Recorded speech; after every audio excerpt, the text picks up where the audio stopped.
बिस्मिल्लाहिर्रहमानिर्रहीम। हज़रत आयशा रज़ी अल्लाह अन्हा कहती हैं कि मैंने हुज़ूर सल्लल्लाहु अलैहि वसल्लम को बाज़ नमाज़ों में ये दुआ करते सुना, ए अल्लाह मुझसे आसान मुहाफ़ज़ा कीजिए।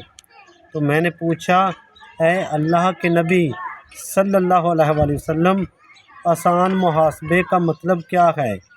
आप सल्लल्लाहु अलैहि वसल्लम ने फरमाया, आसान मुहाफ़ज़ा ये है कि अल्लाह बंदे का अमाल नामा देखे और इसकी बुराइयों से दरगुज़र करे।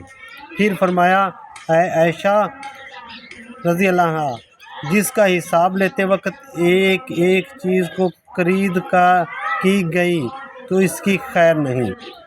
कुरान मजीद और दूसरी अहादीस में ख़ास तौर पर ये खुशखबरी दी गई है कि जो लोग अल्लाह रब्बुल इज़्ज़त की राह पर चलते हैं और बदी की ताकतों से लड़ते हैं, यहाँ तक कि लड़ते लड़ते इनकी ज़िंदगी की मोहलत ख़त्म हो जाती है, तो क़यामत में अल्लाह रब्बुल इज़्ज़त इनकी गलतियों को माफ़ कर देगा और नेक कामों की कदर फरमाते हुए इन्हें जन्नतुल फ़िरदौस में दाखिल फरमाएगा।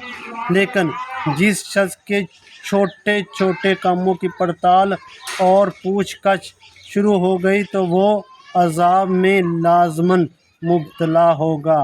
वमा अलैना इल्लल बलागुल मुबीन।